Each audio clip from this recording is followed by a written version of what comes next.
दंडवत हो.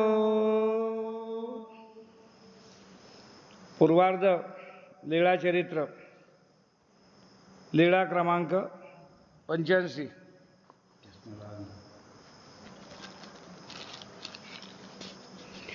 रात्री गोपाळी वसती आरोगणा.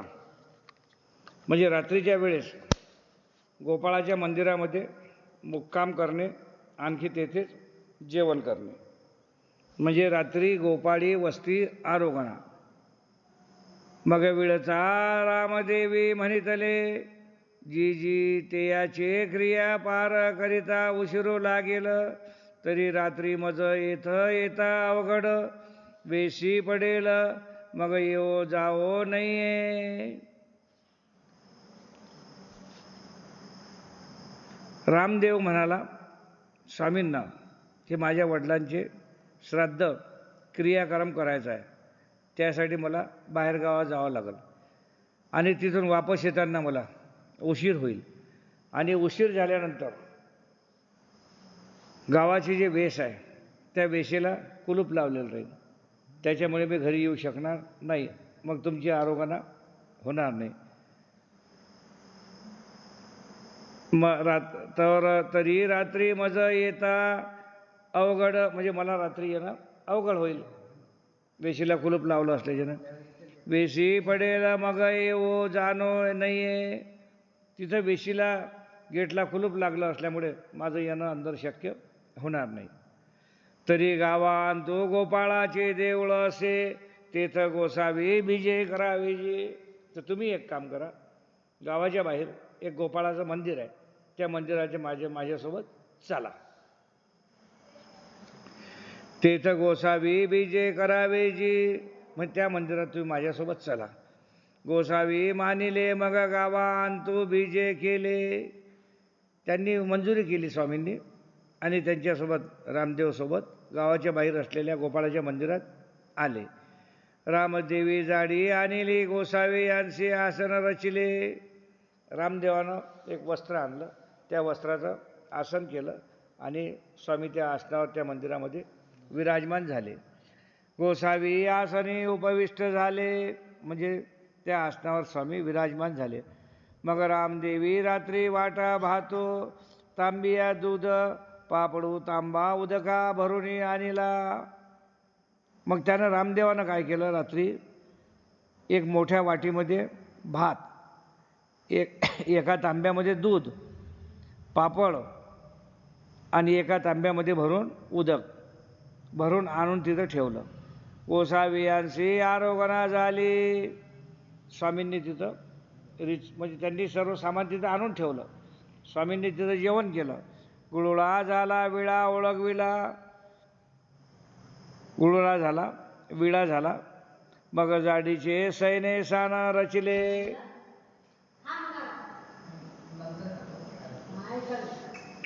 मग ते जे होतं एक दुसरं वस्त्र होतं, त्या वस्त्राचं सैनासन केलं, म्हणजे झोपायची जागा तयार केली. गोसावी पौढ स्वीकारिला. मग नंतर गोसावी यांनी तिथं विश्रांती केली, गोसावी झोपले. उदयक गोसावी बीजे करू आदरिले. मग सकाळी उठल्यानंतर स्वामी तिथून जायला निघाले.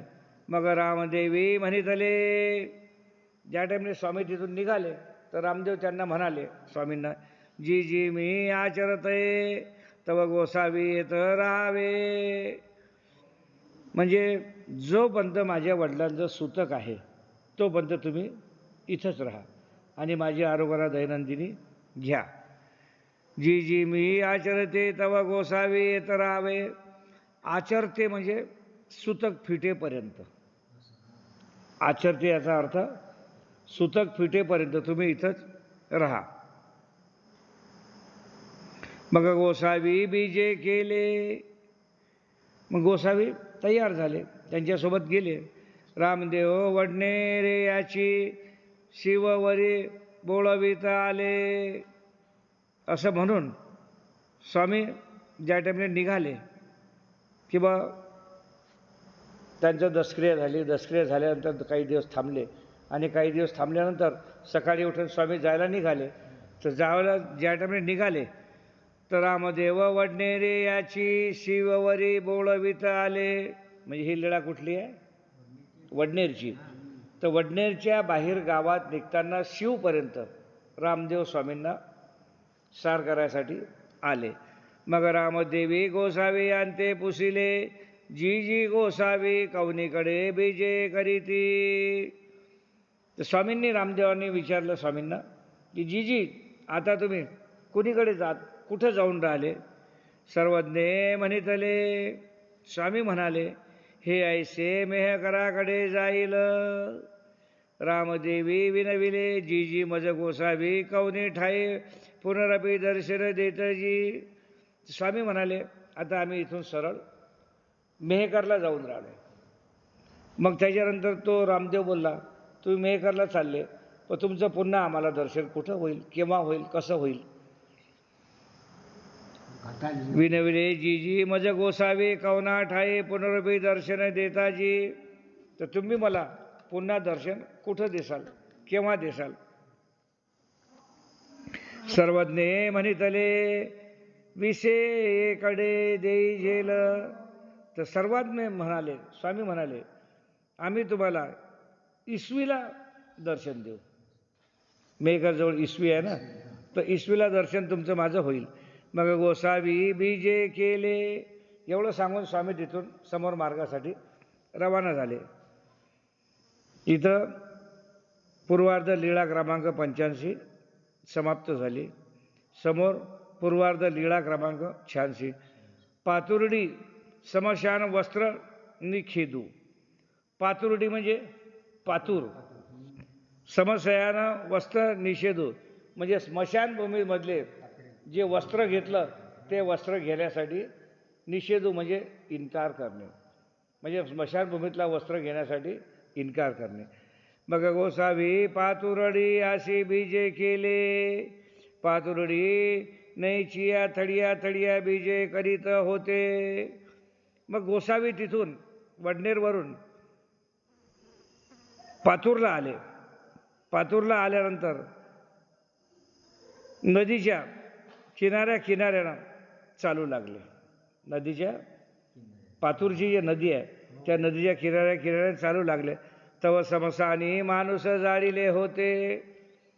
ते त्या नदीच्या काठाकाठान जात असताना समोर स्मशानभूमी होती. त्या स्मशानभूमीमध्ये एक प्रेत जाळलेलं होतं. ते याचे वस्त्र गोसावी श्री चरणाचेनी अंगुठेनी करुणे श्रीकरी घेतले. स्वामींनी त्या मूर्तीच्या ते जे जळत होते त्याच्या बाजूला जे कपडे पडले होते त्याचे कपडे श्री शरणाचेनी म्हणजे पायाच्या अंगुठ्यानं आपल्या हातात उचलून घेतलं. म्हणजे पायाच्या बेच्यामध्ये असं पकडलं आणि वर उचललं आणि आपल्या हातात घेतलं. श्रीमुकुटावरी घातले आणि हातातून ते कपडे श्रीमुकुटावर म्हणजे डोक्यावर घातले. शियाळे दिस ते शीत वाजत असे. शियाळे म्हणजे थंडीचे दिवस होते आणि थंडी खूप वाजत होती. तेने हातू फुटत असे. तर त्याच्यानं हात जसे आपल्या थंडी दिवसात हात थरथर कापतात की नाही, हात फुटतात की नाही, तर तसे हात थरथर कापत होते थंडीमुळे. तेथे आणि गो अत्यंजू एक समान राखतो होता. तर त्या स्मशानभूमी म्हणजे अत्यंजू म्हणजे मातंग. मातंग म्हणजे मांग. एक मांग त्या स्मशानभूमीमध्ये रक्षण करायसाठी, चौकीदारीसाठी तिथं राहत होता.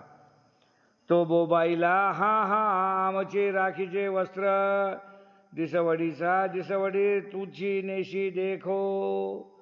तो जोरानं बोंबला, ओ बाबाजी, ओ बाबाजी, ओ बाबा, ओ बाबा, हे काय रोज रोज तुम्ही येतात, आमचे जे कपडे राखलेले असतात ते कपडे तुम्ही रोज रोज कपडे उचलून घेऊन जाता, असं तो स्वामीला म्हणाला. आणि तिथून बोंबलत धावत स्वामींच्या अंगावर आला. आमचे राखीचे वस्त्र दिसवडीचा दिसवडी तुझी नेशी देतो. बा तूच हे आमचे रोजचे राखलेले कपडे जे आहेत हे कपडे तुम्ही उचलून घेऊन जाता. सांडी खाली टाक. स्वामींना काय बोलला, सांडी सांडी म्हणजे खाली टाक खाली टाक, कपडे घ्यायचे नाही. म्हणून धाविनला तो जवळा आला. म्हणून तो धावत धावत स्वामींच्या जवळ आला की बा हातातले कपडे खाली टाका, तुम्ही घ्यायचे नाही कपडे. आणि गोसावी ते वस्त्र उकलून दाखविले, पाहिले तर झिले ऐसे देखिले. स्वामींना काय केलं, ते वस्त्र ओपन केलं आणि त्याला दाखवलं तर ते वस्त्र झील होते. झील म्हणजे इतळलेले, फाटलेले, इतळलेले. स्वामींनी सांगितलं की बा हे वस्त्र जे आहे ते इतळलेले आहे, तुमच्या कामाचे नाही. झील ऐसे देखिले, बा त्याला दाखवलं की बा हाती घेतला कपडा दाखवलाय, बा हा कपडा इतळले आहे बा, तुमच्या काही कामाचा नाही. तो म्हणजे नाही नाही नियाचा नाही, खाली टाका खाली टाका लवकर. मग सांडिले. मग स्वामींनी हातातले जे डोक्यावर जे कपडे घेतले ते कपडे खाली टाकून दिले. मग तो ओळगी लागला, पुढाये आड पडे. मग तो मागे पुढे चारी बाजूने फिरायला लागला, समोर आडवा यायला लागला, स्वामींना विनंती करायला लागला तुम्ही घ्या घ्या घ्या. पण स्वामींनी ते कपडे घ्यायसाठी विनंती स्वीकार केली नाही. परी गोसावी मागुते न स्वीकारायची. त्यानं पुष्कळ प्रयत्न केले, आडवा झाला, आजूबाजूला झाला, विनंती केली तुम्ही घ्या तुम्ही घ्या. पण स्वामींनी इन्कार केला, मला हे कपडे नको. मग ती दिशी गोसावी यांशी वाळुकेश्वरी वस्ती झाली. तर पातूरला जे नदीच्या काठावर वाळकेश्वराचं मंदिर आहे, त्या वाळकेश्वराच्या मंदिरामध्ये स्वामींचं मुक्काम झालं. मग एरी दिशी गोसावी बीजे केले. रात्रभर त्या वाळकेश्वराच्या मंदिरात मुक्काम केलं आणि दुसऱ्या दिवशी सकाळी उठून समोरच्या मार्गाला निघाले. अशी पूर्वार्ध लीळा क्रमांक 86 आटोपली. 86 नंतर याच्यात लीळाकारानं फक्त एवढंच लिहिलं आहे, लीळा क्रमांक 87 पूर्वार्ध आले गावी वस्ती, म्हणजे आले गावला मुक्काम, फक्त एवढंच लिहिलं, बाकी लीळा कोणतीही लिहिलेली नाही. त्याच्यानंतर पूर्वार्ध लीळा क्रमांक 88 पवे रामदेवा भेटी. मग गोसावी यांशी विषयीची वाटेशी पवे आसन झाले.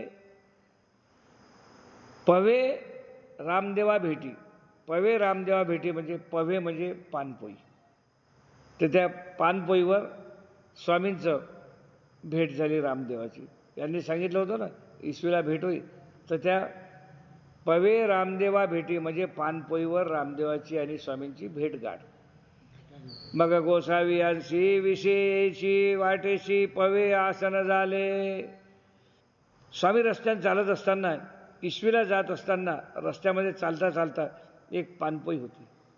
त्या पानपोईवर तव ते रामदेव पाने पोफळे घेऊन आले. तर स्वामी त्या पानपोईवर बसलेले होते. मग तिकडून रामदेव आले, त्यांनी पानं सुपारी सोबत आणली होती. पाने पोफळे घेऊन आले, गोसावी यांशी दर्शन झाले. तर पान सुपारी त्यांनी आणलं होतं आणि त्या पानपोईवर स्वामींचं आणि त्यांचं दर्शन झालं. श्रीचरणा लागले, पाने पोफळे ओळखविली. स्वामींचं दर्शन घेतलं, दंडवत केले आणि स्वामींना सुपारी देऊन भेटले. मग गोसावी तेथून बीजे केले. त्यांची भेट झाल्यानंतर मागच्या लेडीज सांगितलं होतं आम्ही तुम्हाला ईश्वीला भेटू, तर रामदेवाची त्यांची भेट तिथे झाली. भेट झाल्यानंतर स्वामी समोरच्या परिमरणाला आपला निघाले. ही लीळा क्रमांक 88. आता पूर्वार्ध लीळा क्रमांक 89 विषये ब्राह्मणाचे अन स्वीकारो. म्हणजे ईश्वीला एका ब्राह्मणाच्या घरी जाऊन त्याचं भोजन स्वीकार करणे. विषये ब्राह्मणाचे अन स्वीकारो म्हणजे ईश्वीला एका ब्राह्मणाच्या घरी जाऊन त्यांचं भोजन स्वीकार करणे. मग गोसावी विषयेशी बीजे केले, गावापूर्वे तळी असे. मग स्वामी ईश्वीला गेले आणि गावाच्या पूर्व भागाला की या तळयाची पाशी मेली, पाळी तिन्ही देवळे, माझारीला लिंगाचा देवळे, गोसावी ते आसर झाले. तर गावाच्या पूर्व दिशेला एक मोठं तळं होतं, तलाव. त्या तलावाच्या पश्चिम दिशेला काठावर 3 मंदिरं होते. त्या काळात तलावाच्या काठावर 3 मंदिरं होते. तर माजारीला लिंगाचा देवळे, तर 3 पैकी मध्यभागी लिंगाचं देऊळ होतं एक. गोसावी यांशी आसन झाले, त्या मध्यभागी जे लिंगाचं देऊळ होतं त्या मंदिरात जाऊन स्वामींचं आसन झालं.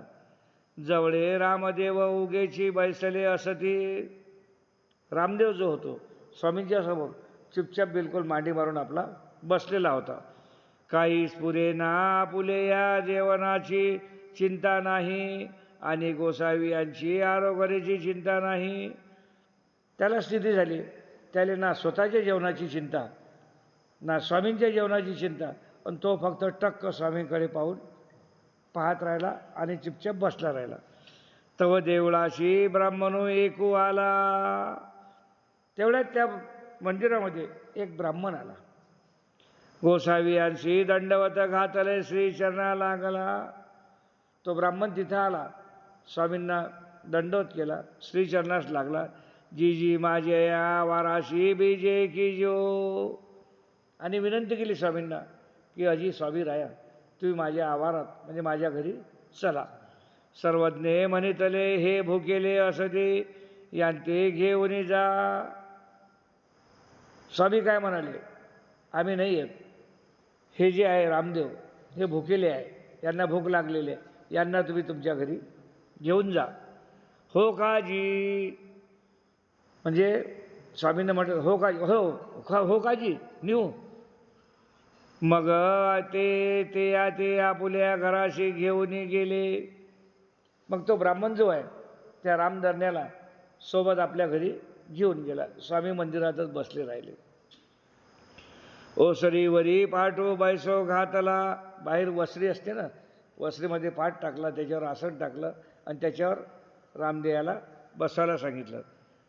तांबिया भरूनी दिजला, परुसा गेले. तांब्या भरून पाणी आणलं, हातपाय धुवायला लावले, स्तोत्रा अर्चना केले, हातपाय धुतले, मस्त तो चांगल्या पद्धतीने स्वच्छ झाला, निर्मळ झाला. ओसरीवरी बैसोनी पाय धुतले, त्या वसरीत बसून त्याचे पाय धुतले त्यांनी. ब्राह्मणीने म्हणितले याशी वाडा हो. मग तो आपली पत्नी जी होती बामणीन, त्या बामणींना बामण म्हणाला, अगं हे आपल्या इथं एक आले आहेत सद्ग्रस्त, यांना तू ताट वाढून आणता पडतो, यांना भूक लागलेली आहे. तेही बितरी ताटी केले. तिने आतमध्ये जसं ऐकलं, स्वयंपाकघरात ऐकल्याबरोबर तिनं यांच्यासाठी जेवणाचं ताट तयार केलं. मग तिने म्हणितले उठा चला जेवा. मग ब्राह्मण म्हणायला लागला, चला उठा आता जेवण करा. ताट वाढलं. तव रामदेव म्हणितले, त्या टाइमले रामदेव म्हणाला, आजीची मी नेजवी, माझा धोत्राचा पालवे बांधून देया. तर तो काय म्हणाला, माझे स्वामी इथं आहेत, त्यांच्या अगोदर मी जेवण करू शकत नाही, मला जेवायचं नाही. हा माझा धोत्राचा पालो आहे, या धोत्राच्या पालवामध्ये या ताटात तुम्ही अन्न बांधून द्या, मी स्वामींना नेईल, त्यांना आरोग्याला देईल, त्याच्यानंतर त्यांचा उच्छिष्ट प्रसाद जो आहे तो मी घेईल.